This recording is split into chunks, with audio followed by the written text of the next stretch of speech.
సాక్షాంగా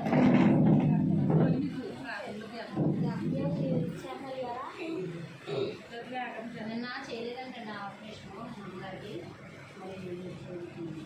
చూడండి, మరి దేవాది దేవుడు దావీదు గారితో మాట్లాడుతుంది. ఇక్కడ మాట్లాడుతున్నాను, అభిమేలకు మాట్లాడిన పై కొటేషన్ చదువుతారు.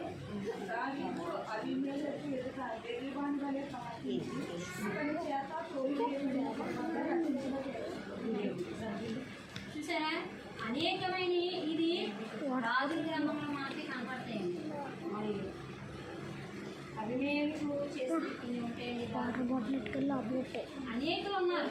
ఏది ఏమైనా దేవాది దేవుడు దావీదు గారితో మాట్లాడిన తర్వాత ఈ రచించారు అంటే ఈ పరిశుద్ధాత్మ ద్వారాగా ఇవి లిఖింపబడినవి, రాయించినది. మరి పరిశుద్ధ గ్రంథంలో ప్రతి మాట కూడా పరిశుద్ధాత్మ దేవుడు అలనాడు ఆయన బిడ్డల్ని, ఆయన ప్రవక్తల్ని ఆయన వాడుకున్న రీతి మనం ఇక్కడ చూస్తున్నామండి. కాబట్టి చూడండి, నేను ఎల్లప్పుడూ యెహోవాను సన్నుతించెదను, నిత్యము ఆయన కీర్తి నా నోట ఉండును. అంటే ఆయన మాటలు, ఆయనది ప్రతీది కూడా దావీదు గారు ఎప్పుడు కూడా ఆయన స్తుతిస్తున్నానని చెప్పేసి ఇక్కడ మాట్లాడుతున్నారు. ఎందుకంటే దావీదు గారికి దేవాది దేవుడు అంటే అంత ఇష్టం. అలాగే దావీదు గారు కూడా దేవుడికి కూడా దావీదు గారు అంటే అంత ఇష్టం. ఎందుకంటే ఆయన ఎక్కడ కూడా ఎప్పుడు కూడా దేవుణ్ణి విడిచిపెట్టినట్లు లేదు. కాబట్టి ఈ దినము దేవాది దేవుడు మరి ఆయన యందు భయభక్తులు కలిగి ఉంటే ఎలా అయితే ఆశీర్వదిస్తున్నామని చెప్పేసి ఇక్కడ మాట్లాడుతున్నారండి. సంతోషము కూడా ఆయన నామాన్ని ఘనపరిచినప్పుడు మనకి కూడా ఘనత కలుగుతుందండి. ఎలాగా నన్ను ఘనపరచువాడిని నేను ఘనపరుస్తున్నానని చెప్పేసి మరి ఇక్కడ మొదటి సమూయేలు గ్రంథంలో అక్కడ కనపడతాయండి కొన్ని మాటలు మనకి. మరి ఇక్కడ కూడా ఏంటంటే దావీదు గారు ఇక్కడ మాట్లాడుతూ ఆయన ఏం చెప్తున్నారంటే సంతోషం అంటండి. యెహోవాను బట్టి నేను అతిశయించుచున్నాను, దీనులకు దాన్ని వినిపించి సంతోషిస్తున్నారంటండి. చదువమ్మా రెండో క్వశ్చన్. సమీర్ గారు, యెహోవాను బట్టి నేను అతిశయించుచున్నాను, దీనులు దానిని విని సంతోషించెదరు. కింద కూడా నాతో కూడి యెహోవాను గణపరచుడి, మనము ఏకంగా కూడి ఆయన నామమును గొప్ప చేయుదుము. చూడండి, మనము దేవుని గణపరిచేటప్పుడు మనతో కూడి, అంటే ఇప్పుడు మనం ఇక్కడ ఏం చేస్తున్నాం, మనం కూడుకొని దేవుణ్ణి మహిమపరుస్తాం, గణపరుస్తాం. అదేనండి దేవుని గణపరచుట. దేవుని గణపరచడానికి మనం ఏ పాటి వారం అయినా కూడా దేవుడు మనల్ని ఏర్పరచుకుని ఈ దినం మరి ఈ రీతిగా దేవుని సన్నిధిలో ఆయన్ని స్తుతించడానికి మన దేవుడు ఒక అవకాశం. సజీవులే కదండి ఆయన్ని స్తుతిస్తారు, ఆయన నామాన్ని గణపరిచేది. కాబట్టి ఇక్కడ మాట్లాడుతున్నాడు దేవత దేవుడు. అయితే మరి ఎవరు ఆశ్రయించిన వారికి ఏ మేలు కొద్దువై ఉండదంటండి కదండి. 8-9 వచ్చిన ఒకసారి చదవమ్మా. యెహోవా ఉత్తముడని రుచి చూచి తెలుసుకొనుడి, ఆయనను ఆశ్రయించిన నరుడు ధన్యుడు. ఆయన ఆశ్రయించిన వారికి ధన్యులుగా చూపిస్తున్నాడు దేవుడు. మరి ఏ మేలు కొద్దువై ఉండదంట. సింహపు పిల్లలు ఆకలిగా ఉంటాయంటండి. అయితే మరి ఆయన మేలుతో తృప్తిపరుస్తున్నాడు కదండి. ఆయన మేలు మనం మర్చిపోతామండి. మరి ఆయన మనల్ని మర్చిపోడండి, మనల్ని విడిచిపెట్టే దేవుడు కాదు.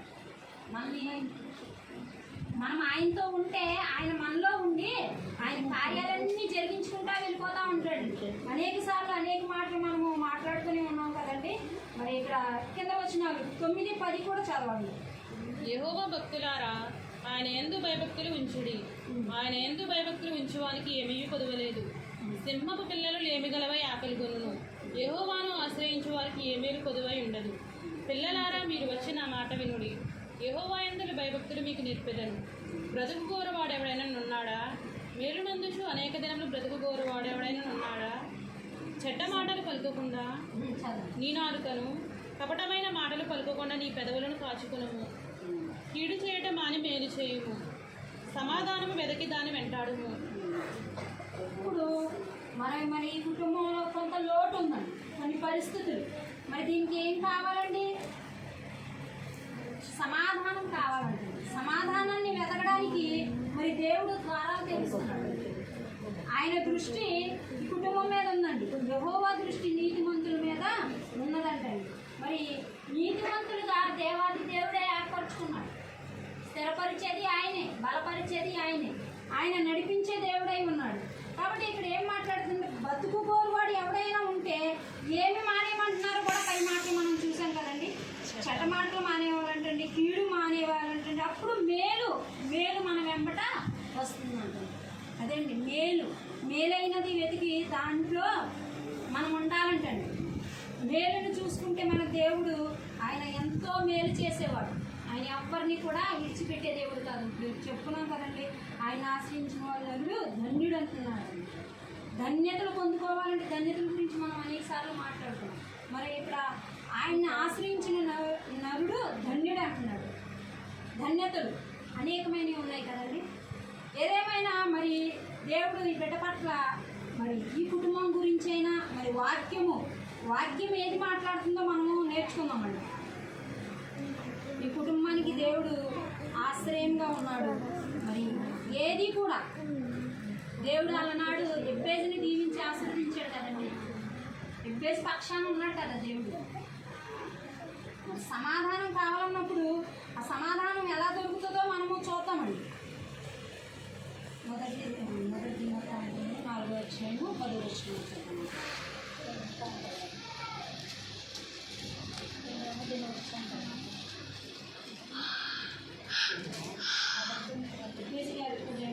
దేవునితో ఎబ్బేసు ఎలా అయితే మాట్లాడాడు, ఆయన ఏ బాధ ఇబ్బందులుగా ఉంది మాట్లాడుతున్నాం. 10వ వచనం, 4వ అధ్యాయము 10వ వచనం.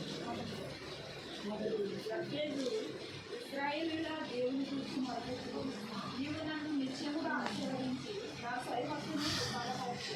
నీ చెయ్యి నాకు తోడుగా ఉన్న దయచేసి నాకు కీడు రాకుండా దానిలో నుండి నన్ను తప్పించి నన్ను ఆశింపగలవు.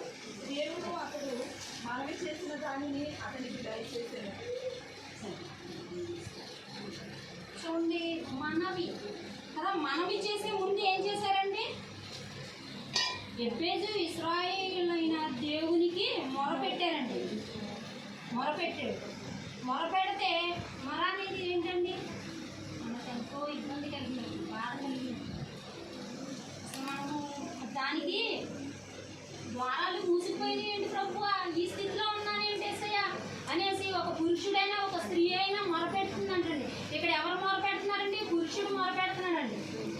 మరి అనేక సార్లు అనేక పురుషులు అనేక మంది మరి బాధపడి ఉండొచ్చు కదండి. పురుషులు ఎంతో మంది ఇబ్బంది పడి ఉండొచ్చు కదండి, మొరపెట్టి ఉండొచ్చు కదండి. మనం ఆడవాళ్ళమే ప్రార్థన చేస్తున్నాము, ఆడవాళ్ళమే మొరపెడుతున్నాము, పిల్లలే మొరపెడుతున్నారు, లేకపోతే యవ్వనస్తులే మొరపెడుతున్నారు అని అనుకుంటున్నాం కదండి. యవ్వనస్తుల్లో ఆడపిల్లలు చాలా తక్కువ ఉంటారండి. నేను చూస్తూ ఉంటాను, ఈ యూత్ మీటింగ్లకు వెళ్ళినప్పుడు యూత్ రిట్రీట్లు జరుగుతూ ఉంటాయి. యూత్ వారి కొరకు అందరి కొరకు ఎక్కడెక్కడో మీటింగ్లు జరుగుతూ ఉంటాయండి. వాటిలన్నింటిలో కూడా పాల్గొంపులు పొందినప్పుడు అక్కడ చూస్తున్నప్పుడు ఎలా ఉంటారో తెలిసింది, అందరూ మగపిల్లలే ఉంటారండి. 75% మగపిల్లలు ఉంటే 25% ఆడపిల్లలు ఉంటారండి. ఇది నేను చూశానండి, సత్యము. ఎందుకంటే దేవుడు వారిని పట్టుకుంటున్నాడండి, అనేక మందిని పట్టుకుంటున్నాడు. కొంతమంది 4 రకాల పిల్లలు రావచ్చండి. అక్కడ ఒకళ్ళు ఏం పెడుతున్నారో ఏం తిందామని రావచ్చండి, లేకపోతే వాక్యం ఎలా ఉందో శ్రేష్టమైన వాక్యం మాట్లాడుతున్నారా, ఏ దైవజనుడు వస్తున్నాడు, ఏ దైవజనురాలు వస్తుంది, ఎవరు మాట్లాడుతున్నారని ఒకళ్ళు రావచ్చండి. లేకపోతే డెకరేషన్లు ఎలా ఉన్నాయి, ఏది ఎలా ఉంది అని ఆత్మీయతగా కాకుండా లోకపరంగా ఆలోచించుకునే బిడ్డలు రావచ్చు.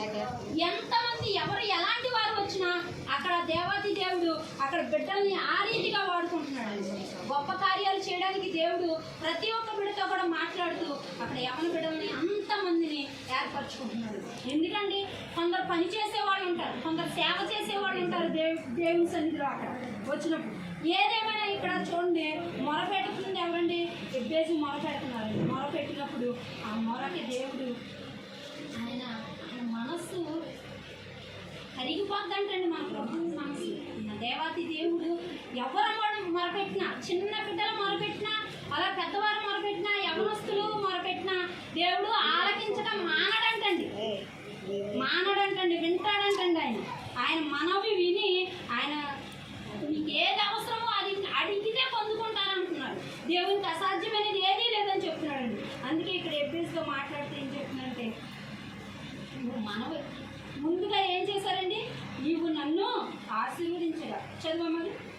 యబ్బేజు ఇశ్రాయేలు దేవుని గురించి మొదలుపెట్టి నీవు నన్ను నిత్యముగా ఆశీర్వదించి నా సరిహద్దును విశాలపరిచి నీ చెయ్యి నాకు తోడుగా ఉన్న దయచేసి నాకు కీడు రాకుండా దానిలో నుండి నన్ను తప్పించమని ప్రార్థించగా ఇక్కడ ఏం చేశారండి? మొదలుపెట్టారు. తర్వాత ఆయన ఆశీర్వదించమని చెప్పి నా సరిహద్దులను విశాలపరచి